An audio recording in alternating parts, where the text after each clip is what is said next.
Picture two identical 1971 Plymouth Cudas at the starting line, yet one consistently wins by skipping second gear entirely. This is legacy motoring, and I spend way too much time thinking about mechanical rule bending and vintage drag racing secrets. If you're someone who loves classic muscle cars, absolute rule bending, and engineering rebels, make sure to hit the subscribe button and give this video a thumbs up if this helps you out. The year was 1971, and the air at the drag strip was thick with the scent of unburnt fuel, burning rubber, and raw, unfiltered competition. Herb McCandless, known as Mr. 4-Speed despite his later automatic brilliance, was standing in the staging lanes, staring at his Plymouth. Now, Herb wasn't just a guy who liked to stomp on the pedal and hope for the best. Look, this was a man who approached drag racing with the calculated precision of an engineer. He looked at a race car not as a collection of parts, but as a complex system of energy management where any wasted movement was the enemy. He campaigned in the NHRA's Super Stock class. If you know anything about Super Stock, you know the rules were incredibly tight. You couldn't just bolt on a massive supercharger or drop in an exotic engine. You had to work within a highly restrictive rulebook, which meant that real competitive advantages were engineered in the quiet, grease-stained corners of private workshop. McCandless had been analyzing his time slips with absolute obsession. He was running respectable times, sure, but respectable doesn't win national events. When he compared his segment times to his competitors, a frustratingly clear pattern began to emerge. He was losing ground during the shift. Here's the thing that most people don't realize about classic automatic transmissions. They are marvels of hydraulic logic, but they are also incredibly heavy, parasitic energy hogs. McCandless was running the Chrysler TorqueFlite A727 3-speed automatic.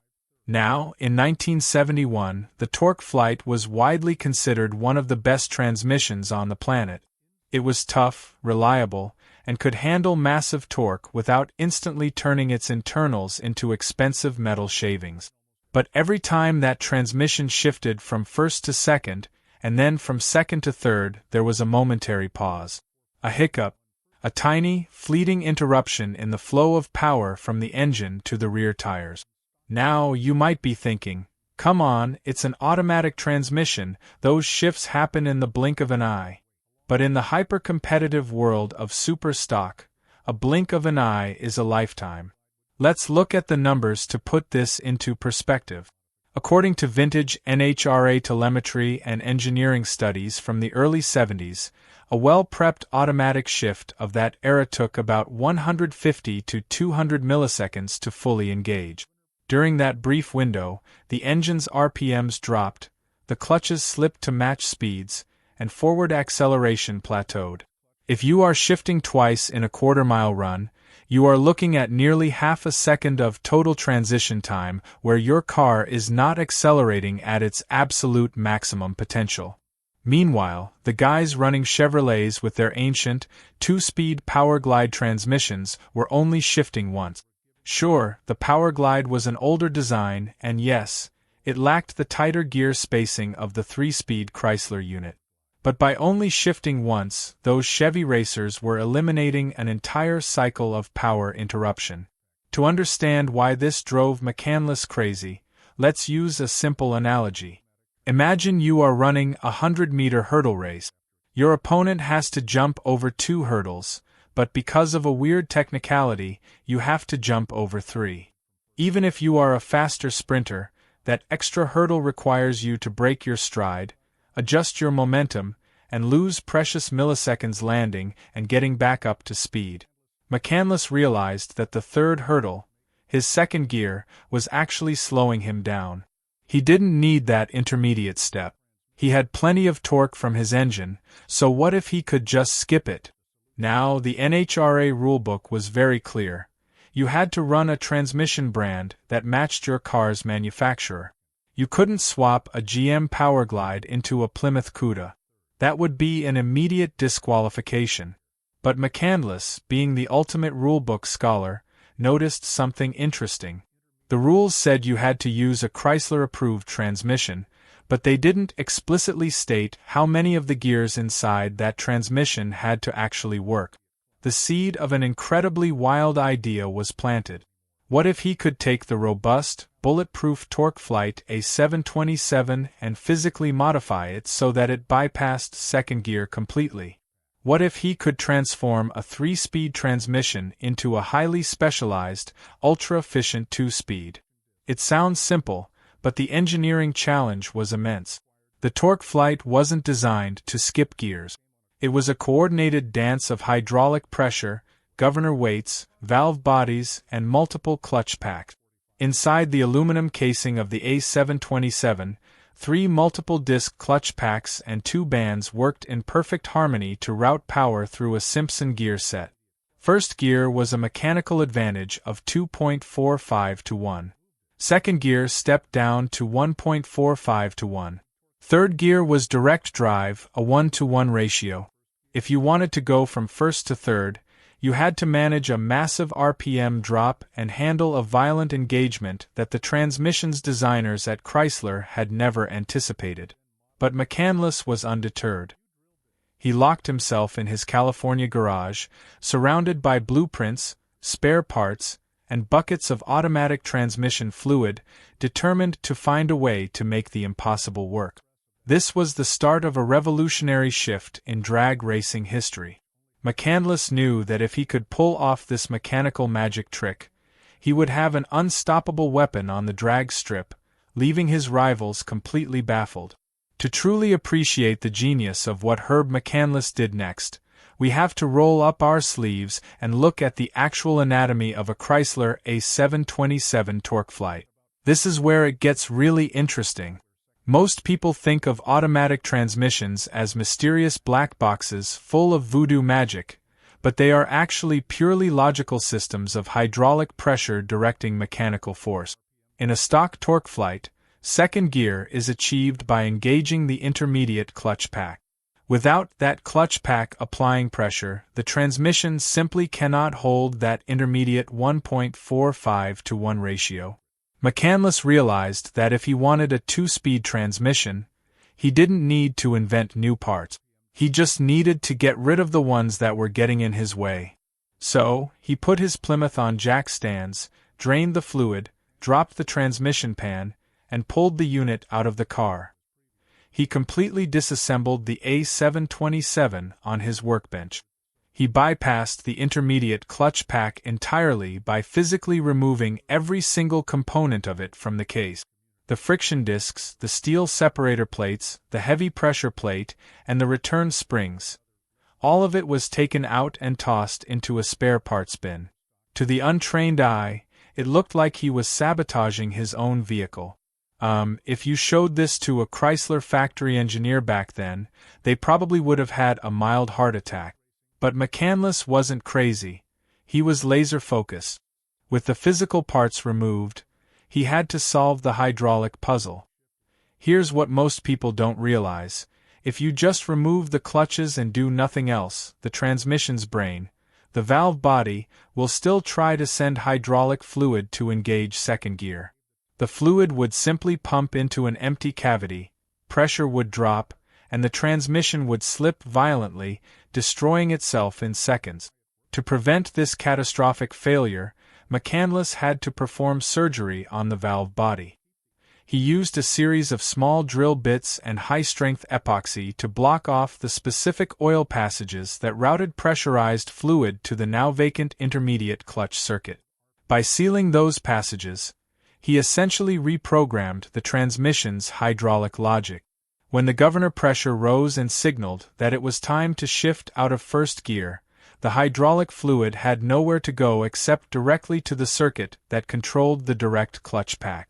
In other words, the transmission would initiate a shift, bypass second gear entirely because the fluid pathway was blocked, and immediately trigger the engagement of third gear.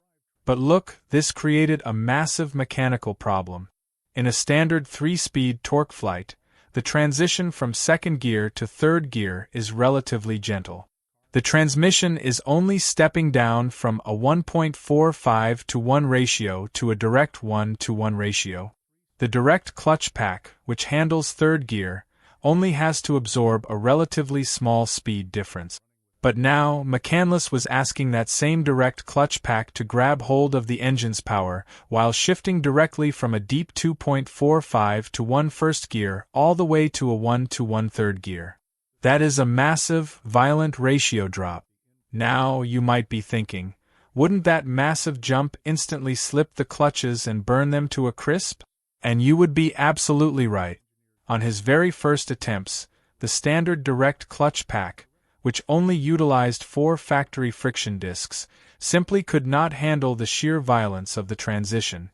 The clutches would slip, heat would skyrocket to over 300 degrees in a fraction of a second, and the friction material would literally peel off the steel plates like wet cardboard.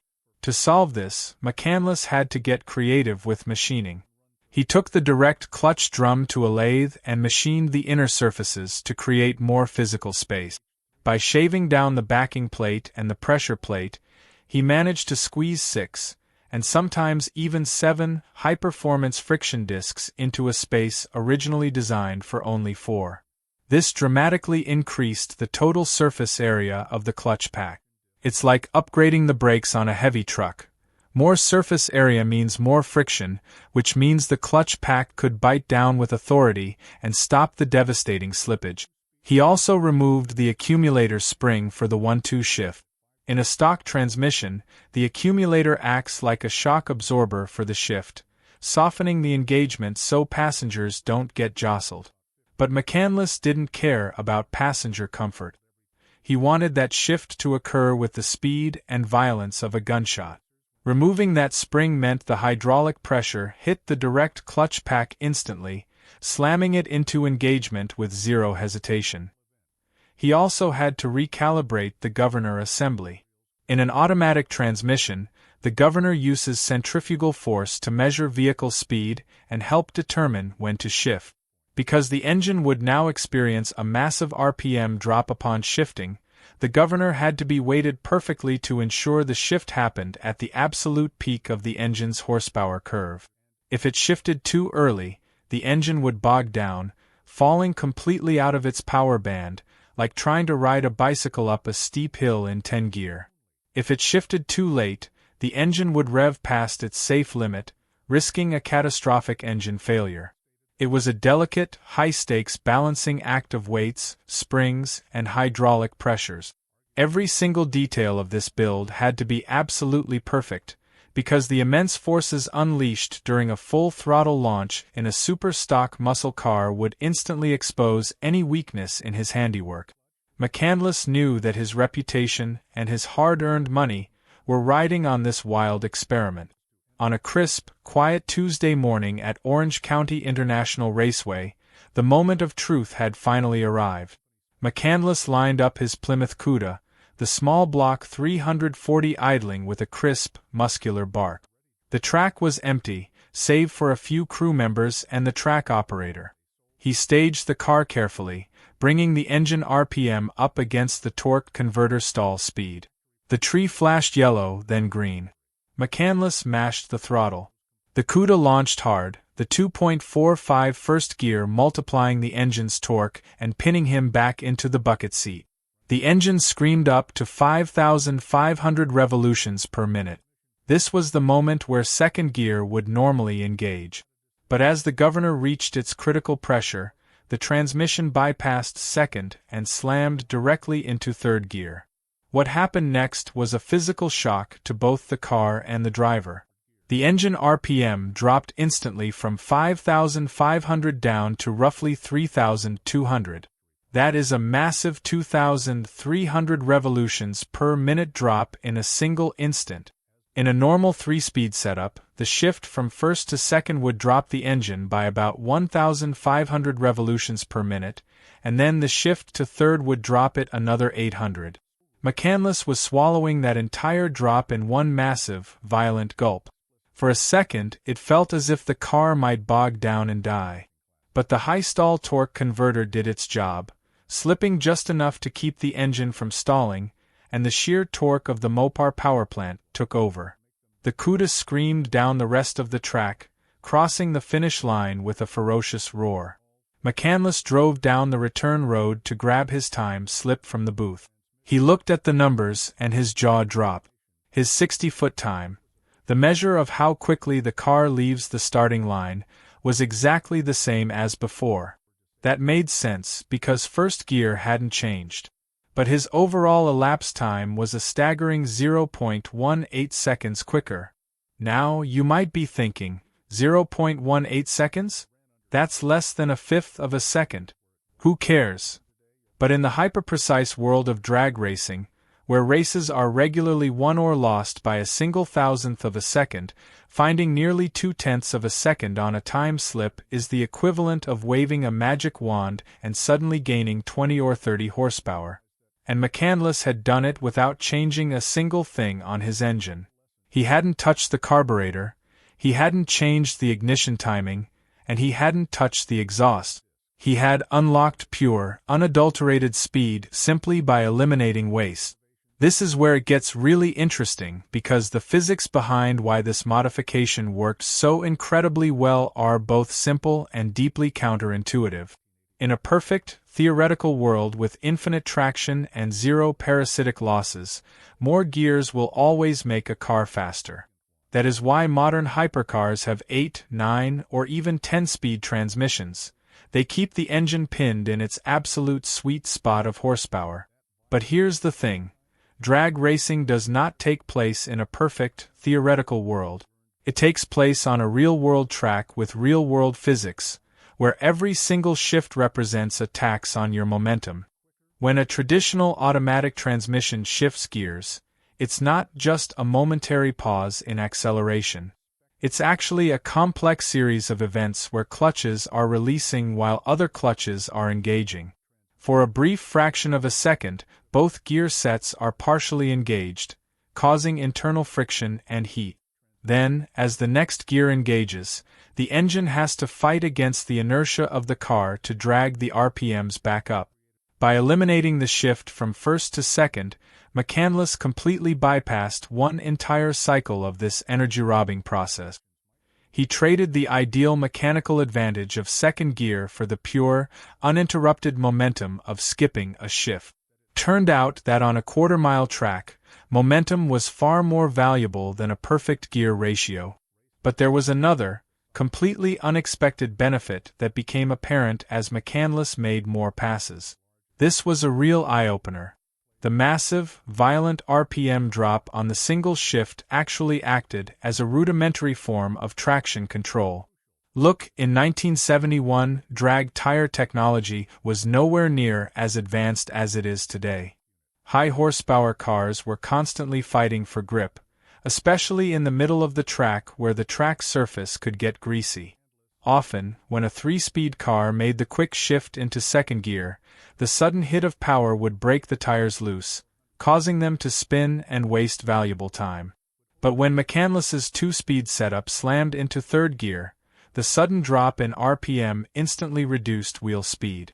Instead of spinning the tires, the sudden drop in speed gave the tires a brief moment to recover their grip. The car would hook up and rocket forward, digging its claws into the asphalt. It was a beautiful, accidental piece of engineering synergy. Word of McCandless's mind-blowing times spread through the tight-knit Mopar racing community like a wildfire in a dry forest. Herb wasn't a secretive guy. He was proud of his engineering breakthrough and would gladly explain the modification to anyone who walked up to his pit area with an open mind. Soon, other legendary Mopar racers began to take notice. Dick Landy, the cigar-chomping patriarch of Dodge's factory racing efforts, quickly adopted the 2-speed modification for his own super stock cars. The powerhouse duo of Sox and Martin, who dominated the drag racing scene with their immaculate Plymouths, began testing 2-speed TorqueFlites in their test mules. The era of the 3-speed automatic in super stock was rapidly drawing to a close, replaced by a wave of radical, 2-speed hydraulic rebels. This brilliant mechanical hack was turning the entire class on its head, proving that sometimes the best way to move forward in engineering is to take a step backward and simplify. Every racer who tried the setup came away astonished. Now, while the racing community was absolutely thrilled with this new performance trick, there was one group of people who were definitely not smiling: the factory engineers back at Chrysler's corporate headquarters. You have to understand, these engineers had spent years of intensive research and millions of dollars developing the TorqueFlite A727 into a highly refined, perfectly balanced three-speed machine. They had carefully calculated every single fluid passage, analyzed clutch material wear rates, and fine-tuned hydraulic pressures to ensure that the transmission would perform flawlessly for over 100,000 miles of normal driving. To them, the intermediate clutch pack wasn't some optional accessory, it was a critical component designed to provide a smooth, progressive sweep of acceleration while protecting the rest of the drivetrain from violent shock load. Internal Chrysler engineering documents from late 1971 reveal that the factory actually brought several of these racer-modified two-speed transmissions into their own laboratories for rigorous dyno testing. What they discovered was both fascinating and terrifying. While they confirmed that the two-speed setup did indeed provide a significant speed advantage in a drag race, the mechanical toll it levied on the transmission was catastrophic. The direct clutch pack was experiencing rotational forces and engagement speeds that were far beyond anything it had been designed to survive. The input shaft was subjected to immense torsional twisting forces that could easily lead to metal fatigue and sudden, explosive failure. Furthermore, the massive, sudden change in RPM was causing the fluid inside the torque converter to cavitate, creating tiny, high-pressure air bubbles that literally eroded the metal blades of the converter like acid. To prove just how destructive this modification was, Chrysler engineers conducted a durability test. They took a two-speed modified TorqueFlite and ran it through 50 consecutive simulated drag race passes on a chassis dyno, letting the transmission cool only briefly between runs. It was a brutal, merciless test of endurance. On run number 37, the transmission suffered a spectacular, catastrophic failure. The extreme heat generated by the violent, uncushioned shift had caused the direct clutch pack to weld itself together into a solid block of steel and friction material, permanently locking the transmission in third gear. When they drained the fluid, they found it had reached a scorching 340 degrees Fahrenheit, well beyond the safe maximum operating limit of 250 degrees. Microscopic inspection of the forward clutch drum revealed deep stress cracks that were on the verge of bursting apart. But here's the thing, drag racers didn't care about 50 consecutive runs. They weren't driving their cars to the grocery store or taking them on cross-country road trip. They only cared about surviving 1/4 mile pass at a time. If the transmission needed to be torn down and rebuilt every 20 or 30 runs, that was simply viewed as the necessary cost of doing business at the front of the pack. McCandless himself had developed a highly efficient routine. After every 5 or 6 passes, he would jack up his Cuda, drop the transmission pan, inspect the clutch plates for wear, and swap them out if they showed signs of burning. A fresh set of high-performance Alto Red Eagle clutch discs only cost about $40 at the time, while winning a major national event paid out $500 or more, not to mention the invaluable publicity for his sponsors. In the arithmetic of professional drag racing, the math made perfect sense. As the modification grew in popularity, aftermarket companies rushed to cash in on the trend. TransGo, a legendary company famous for its high-performance shift kits, introduced a commercial product called the TF2 Speed Kit. For $89.95, a racer received a pre-machined valve body separator plate with the second gear passages already blocked, along with detailed, step-by-step instructions on how to gut their own TorqueFlite. The packaging carried a prominent disclaimer stating, "For off-road use only," but everyone knew exactly what it was for. TransGo sold over 300 of these kits in 1972 alone, proving that the two-speed craze was no longer just a localized West Coast secret. It had become a nationwide phenomenon. Of course, this level of widespread rule-bending could not escape the watchful eyes of the NHRA for long. The organization's tech officials were growing increasingly concerned. The Super Stock class was originally designed to showcase cars that the average American could actually buy from a local dealership. It was supposed to be a battle of factory performance, not a playground for extreme transmission alchemy. The controversy finally boiled over at the 1972 NHRA Winter Nationals. McCandless had just laid down a blistering run of 11.42 seconds at 117 miles per hour to win his class, prompting a furious competitor to file an official protest against his vehicle. The NHRA tech inspectors marched over to McCandless's pit, ordered his crew to drop the transmission pan, and peered inside the oil-soaked casing. When they saw the gaping, empty space where the intermediate clutch pack was supposed to be, they were stunned. The rulebook at the time was surprisingly vague. It stated that racers had to use the factory casing and internal components, but it didn't explicitly say those components had to actually be functional or even present. The inspectors locked themselves in a meeting room, debating the issue for over 3 hours while making urgent phone calls to NHRA headquarters in California. In the end, they allowed McCandless to keep his event win because he hadn't technically violated the written letter of the law. But they made it very clear that the party was officially over. For the 1973 season, the NHRA officially closed the loophole by introducing Section 8.4.3 to the rulebook. The new rule was direct and uncompromising. All automatic transmissions in Super Stock competition had to utilize all forward gear ratios as originally designed by the manufacturer. Any removal or disabling of clutch packs, bands, or gears was strictly prohibited, carrying a penalty of immediate disqualification and a potential season-long suspension. Just like that, with a stroke of a pen, the 2-speed TorqueFlite was banned from mainstream professional competition. But as is always the case in the world of high-performance motorsports, when you close one door, racers will immediately start looking for a window to climb through. The ban on the 2-speed TorqueFlite didn't kill the modification.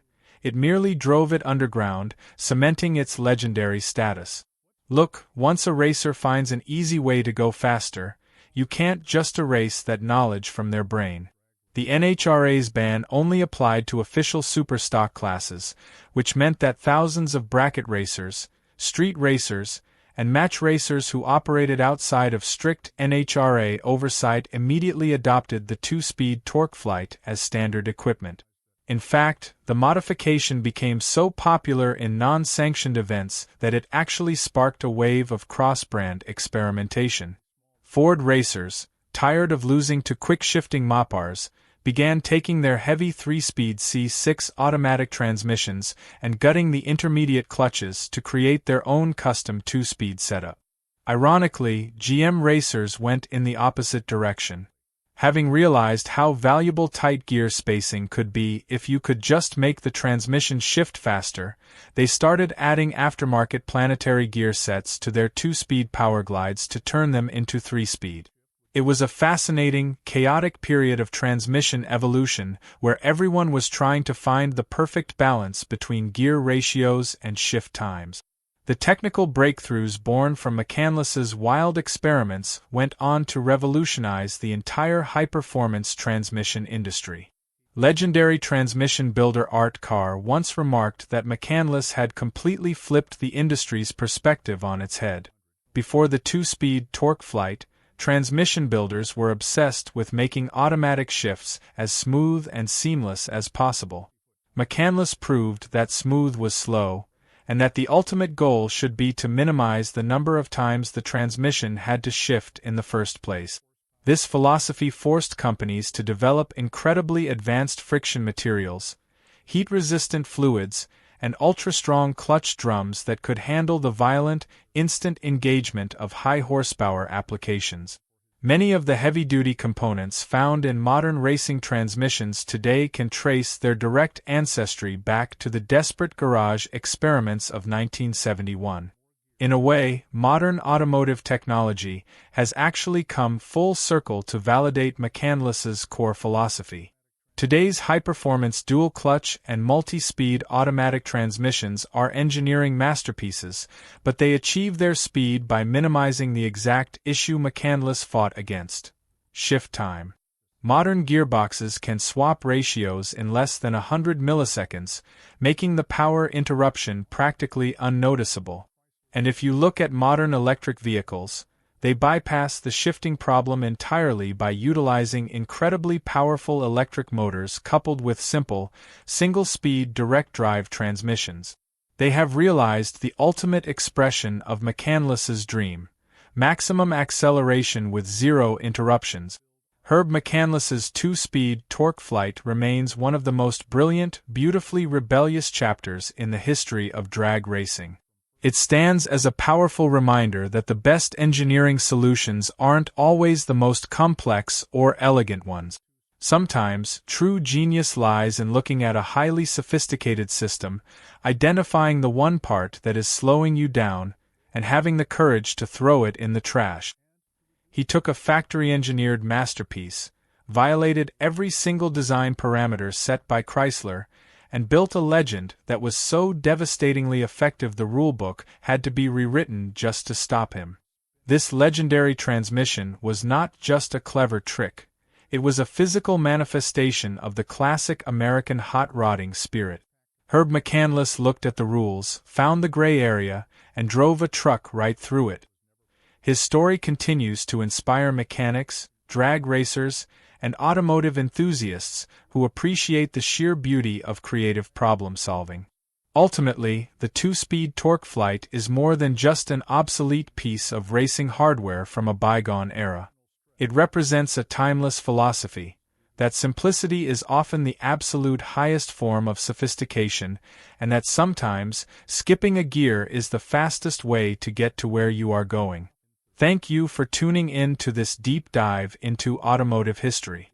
Keep pushing the limits of your own machines, stay creative, and we will see you next time. Tell me, what is your take on this legendary band modification? Have you ever had the chance to run a two-speed setup, or built one yourself? Let me know in the comments below, and let's keep the high-performance conversation going.